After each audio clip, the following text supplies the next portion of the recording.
I, Viserys Targaryen, do hereby name Rhaenyra Targaryen, Princess of Dragonstone, and heir to the Iron Throne. All hail his grace, Aegon, second of his name, King of the Andals and the rhaenyra and the First Men, Lord of the Seven Kingdoms, and Protector of the Realm. You may not rule and remain yourself. There are choices to be made, and you may, on occasion, have to turn your face away while people suffer and die.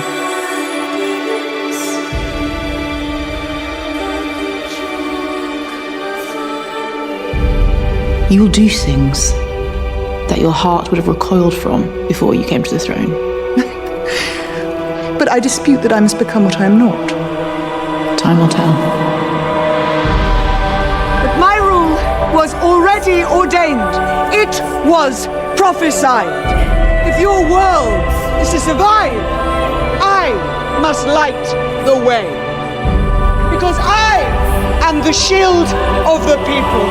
I am Rhaenyra the Chosen. I shall rule judiciously, with strength, but also mercy, as befits a true queen.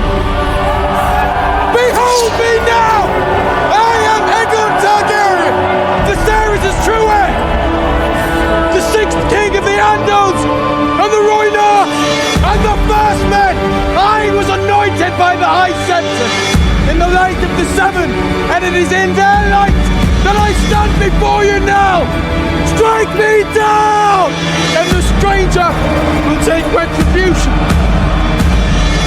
For now you see me as I truly am. Dreadful in vengeance, righteous and glorious!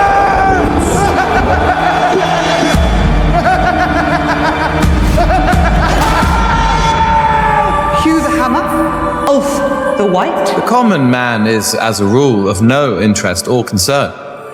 But you must never trust one who's clawed his way to power.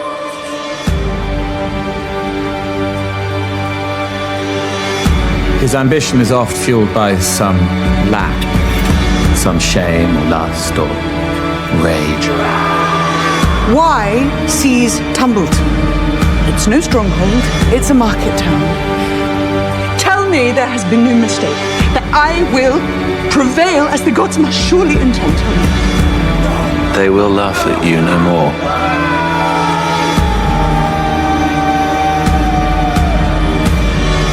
No. They will burn. There'll be no doubt who the gods have chosen to rule.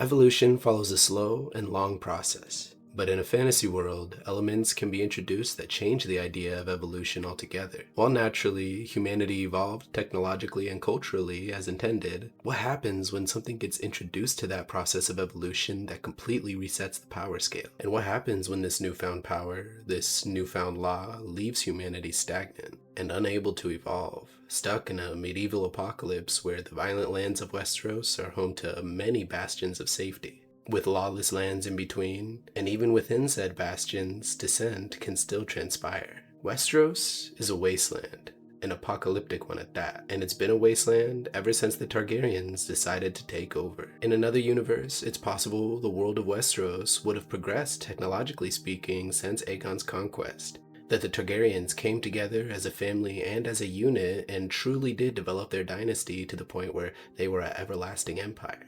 But with the Targaryens' arrival, the world of Westeros would be locked in a state of medieval cruelty until seemingly the end of time, or until winter eventually takes them. Some Targaryens even present themselves as gods amongst men due to the power of their dragons. And thanks to that power, they had full control over how they wanted to shape not only Westeros, but potentially the world of A Song of Ice and Fire altogether.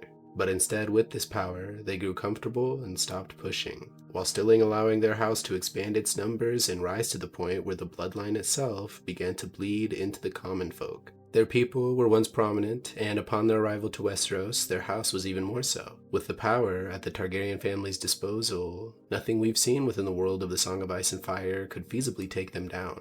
The only thing that could tear down the House of the Dragon was itself.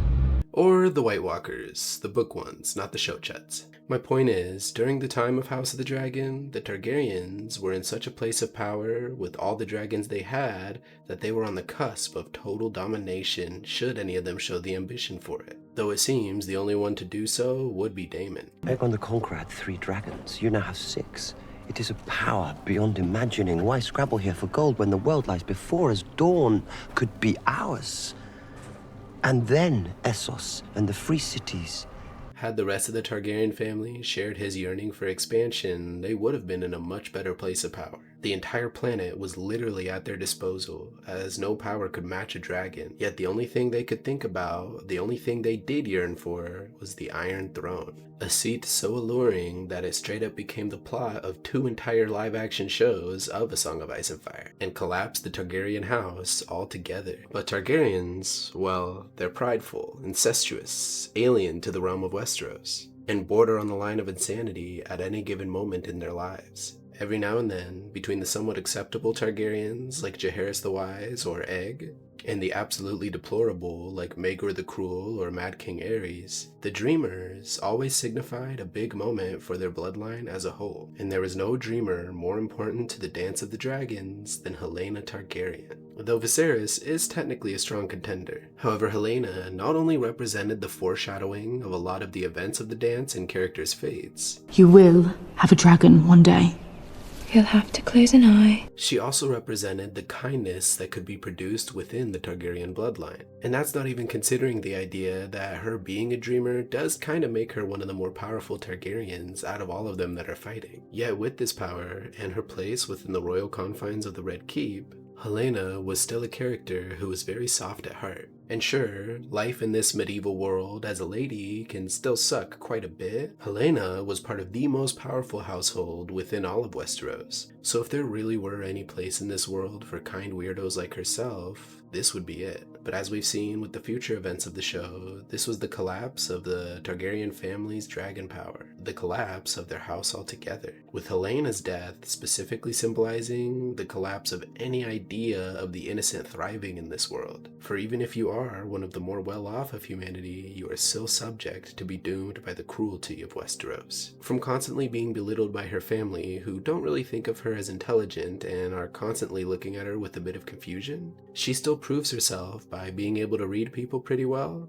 and also being a quick thinker in intense situations. Like how, with the Night of Blood and Cheese, she kind of made the right decision just being honest about who they were looking for, as if she had given up anybody else or refused altogether, that would more than likely result in more kids dying. She also took the opportunity during the horrific event to get her other kid to safety. Her feelings were also always being ignored by her family, shoved to the side, and while Alicent was the one who cared the most about Helaena, that's not much of a victory by itself. See, like with the rest of Alicent's kids, she put Helaena on a dark path from her very inception. Alicent's idea of duty and honoring her father's goals and wishes directly resulted in the life Helaena had. Even Helaena herself ponders what life would have been like if she was married away to a lord instead of her own brother. This reminding me of the beautiful sequence we saw where she danced with Jace, and how perfect that matchup would have been and how it would have solved this entire civil war altogether. But instead, deep down, Helaena knows that she was always trapped within this twisted Game of Thrones. Any other future kids she has also run the risk of coming into the world being trapped like herself in this horrible political game. And in the end, this seems to be one of the primary reasons she chose to take her very own life. Sure, she also wanted to escape a very horrible situation, but it wasn't purely about her.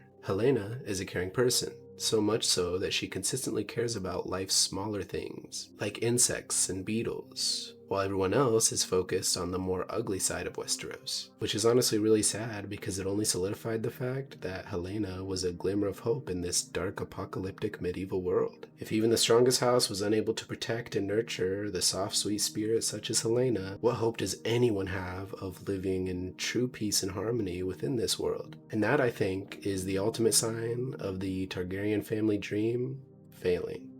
What could have been a bastion for progress and a new age for all ended up becoming just another house of power-hungry tyrants in a tyrannical world. A house that, despite all its resources, was unable to ensure its own lasting dynasty. In my opinion, had Helaena been treated right by the system she was placed in, it would have only proved the Targaryens were capable and right to be ruling in all the facets in their regime. But it also would have proved that a world as cruel as Westeros could still be worth fighting for and living in. But what happens when even those with the power of dragons at their disposal are just as like to suffer? Just look at Aegon. He was born royalty and slowly groomed to be the ruler, despite not being a fan and showing a lot of potential during his short time as king. Yet despite the power he had as king, he still fell to his own pride, as most Targaryens naturally do. He became the best example of why even on Dragonback, you're still just as like to burn. But he also symbolized how beautiful the bond between the dragon and their dragon rider could really be. They were bound together in such a wholesome way that it can only really be compared to that of Daemon or Caraxes, in terms of their fondness of each other. I loved Aegon's reuniting for Sunfire and his beautiful speech he gave.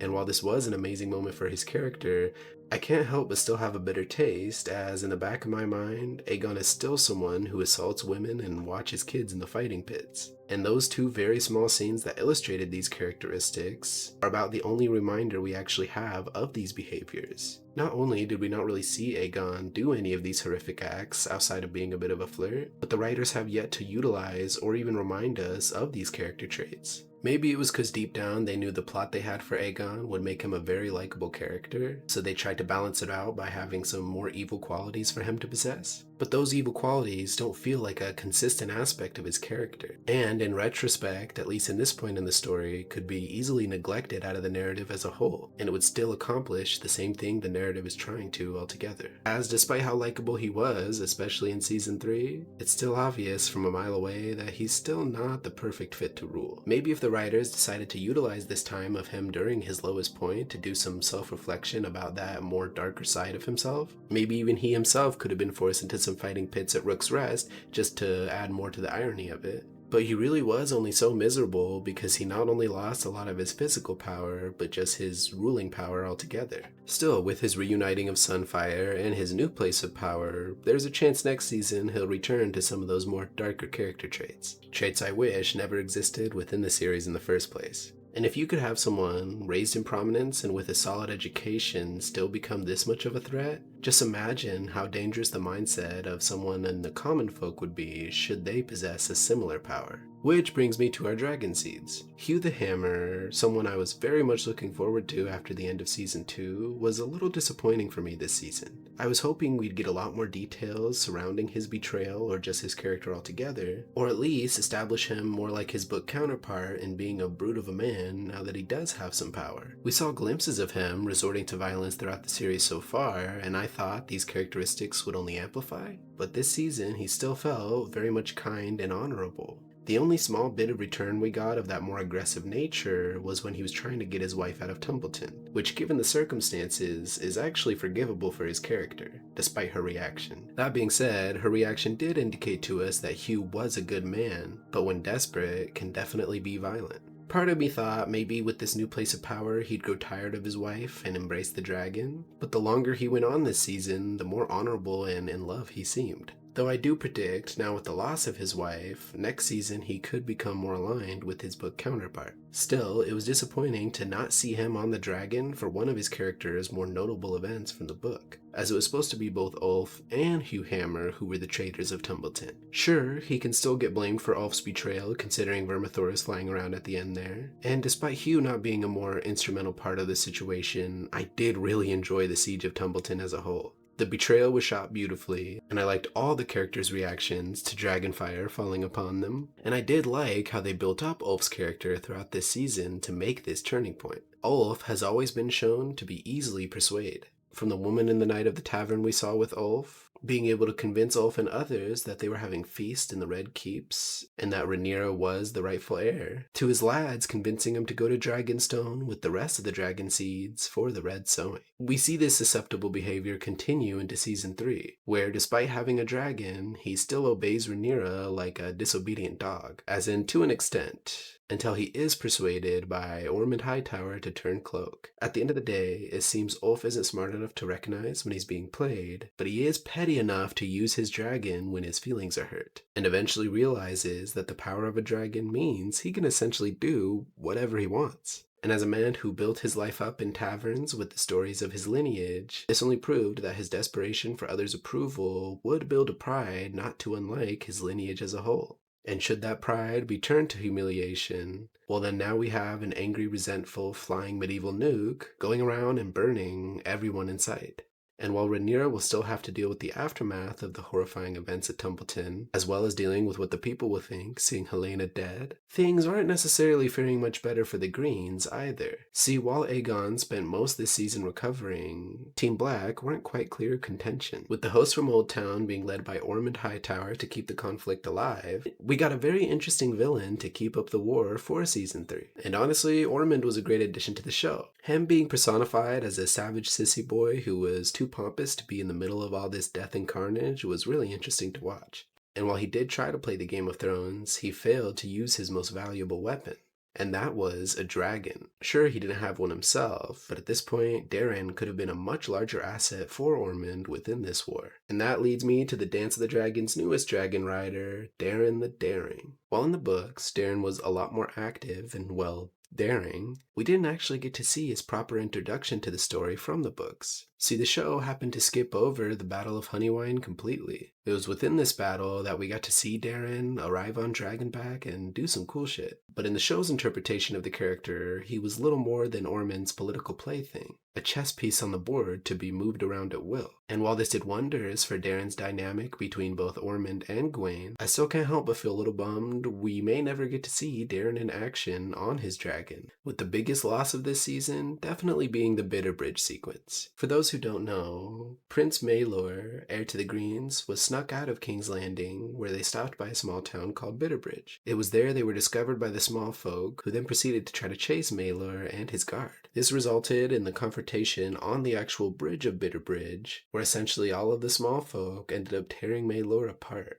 This, of course, led to Daeron the Daring showing some of his Targaryen wrath and burning the town of Bitterbridge. But like with a lot of the other characters I've listed, some of these traits could still be fixed by Season 4. As if Daeron did survive the first Battle of Templeton, they still could find a way to utilize him on a dragon at some point for the show's final season. And in spite of that, I still really did enjoy Season 3 as a whole. Now, I also liked the previous season with Season 2, despite that cliffhanger being extremely annoying and their lack of showing the Battle of the Fish Feed or the Gullet. That being said, throughout the season, I liked the War Room meetings. Albeit, Aegon's were far more entertaining than Rhaenyra's, who came off a bit repetitive. But throughout the show, hearing people strategize and discuss different houses and where to place them for battle strategies was something we were severely lacking towards the later half of Game of Thrones, or even all of Game of Thrones as a whole. That being said, going into this season, we finally had all of our characters actually doing something. Rhaenyra, from the grief to her stressful rule, trying to keep things together, while the people of King's Landing claw at her for aid, as well as her own internal doubts brewing on whether or not she deserves to rule, or if the gods even want her there. In my opinion, she really doesn't deserve to rule, and she's very resemblant of Season 1 Rhaenyra, and Alicent even called her out for similar behaviors.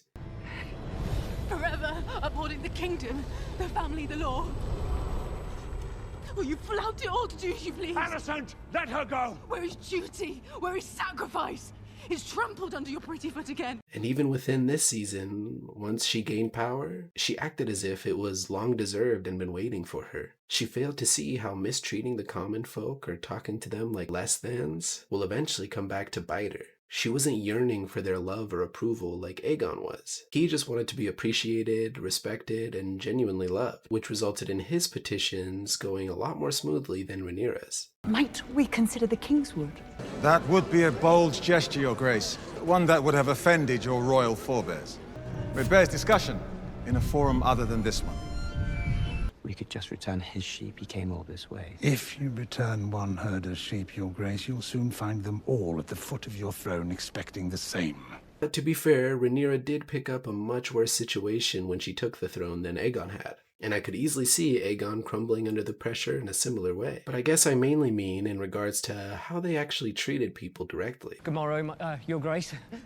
It's all right. There's no reason to be nervous. What's your name?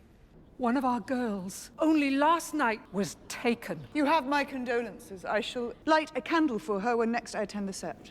Notice how Aegon is at least trying to take these petitions seriously and make the people feel heard, taking the time to actually consider what the people are asking for before he chooses. And unlike Joffrey in Game of Thrones, Aegon doesn't let Otto fully control him as king, doubling down on his decision to pay the Smiths despite Otto's obvious disapproval. You shall be paid. My army cannot win a war without your weapons. You should continue their making. Our victory depends on the efforts of the small folk. Though to be fair, the Smiths never did get that payment. I think this is because Aegon has some similarities to the small folk, not only because he was among them for so long during his youth when he was sneaking out and doing those heinous deeds, but because just like himself, they're also looked down upon, seen as only a tool or an object as opposed to real living people. Now Aegon probably doesn't see himself as similar to these people, but deep down, he's obviously far more empathetic to the people's troubles than Rhaenyra is. Another thing I liked this season was Crispy Cole's storyline and his character's perspective on everything. His ending was very fitting in my opinion, though they did leave out the best line from the books that really encapsulated the entirety of the Butcher's Ball and Cole as a character, in which they reject the idea of having any songs sung for Cole. Which, while that was a bummer, I'm still glad we got Daemon roasting his ass one last time. Sir Crispin, wasn't it? Sir Kristen Cole, my prince. Ah, yes, apologies. I couldn't recall. If it weren't for Cole, we'd have been here a fortnight ago. So easy to forget about him. Do tell me how he died. Badly. I liked Rhaenyra's turn to the dark side and how the grief of her sons, coupled with her own insecurities, makes her a manic character desperate to feel validated in her actions, though her still choosing to present herself more as Daemon would. And with the killing of the High Septon, things are about to get really bad in King's Landing, which by far is definitely my favorite section from the books. I really enjoyed the Battle of the Gullet this season and how cinematic it looked. The entire sequence will definitely linger in my mind aesthetically for quite a while, but I also am just a huge Velaryon fan and have an entire video about the Velaryons altogether, so it was cool to see them get the most cinematic battle within this series so far. Some cons I had with season 3 that I haven't already mentioned would be like with Bela and her love triangle. On paper, it works as a solid narrative element for their characters. However, timeline-wise, it still seems like she was flirting with people while Jace's body wasn't even cold yet. I wish we had a little bit more of Roddy the Ruin. While he was very prominent in his final battle, we didn't really get to see him do much more than stand around and cheer for the rest of the season. And since I knew his character would have been toast by the end of this season, I was really hoping to see him in at least one other battle going crazy, or at least get to see the scene where he took the Lannisters' head. Unfortunately, that was left off screen. I also do not see why Mysaria would willingly stay in King's Landing, given the circumstances, but I'm sure that decision will come back to bite her in time. Another thing I feel they really missed out on was making it more clear what Vermithor and Caraxes were doing during the Battle of Tumbleton. In the books, Vermithor was very much seen as helping Silverwing burn down the city, while in the show, he really only showed up in the final second, chasing down Silverwing and what looked like Caraxes. Either way, some clarification on what they were doing the whole time would be awesome. But maybe that's just a reflection of how this world can devolve into just utter chaos where no one really can interpret anything clearly. A world where if you're not traveling between safe holds that can fall to riots, you could be potentially subject to the wrath of random bandits on the road. A world where everyone suffers once the flying nukes start attacking each other. House Targaryen stood at the height of its strength. King Jaehaerys reigned over nearly 60 years of peace and prosperity. No power in the world could stand against it. With 10 adult dragons under its yoke. Dreams didn't make us kings. Dragons did. How does it feel to be a poor but I'm from a nail? The only thing that could tear down the House of the Dragon was itself. I could tell secrets that would turn you pale. We have given the war to the dragons, and all our fine thoughts, all our endeavors are as nothing. We teeter now at the point where none of it will matter, and the desire to kill and burn takes hold, and reason is forgotten. There are power men should never have trifled with. When it brought Valyria its doom. If we don't mind our own histories, it will do the same to us. Their armor melted. There were men walking, they were on fire. We march now toward our annihilation. The dragons dance, and men are like dust under their feet. There is no war so hateful to the gods as a war between kin. And no war so bloody as a war between dragons. The idea that we control the dragons is an illusion.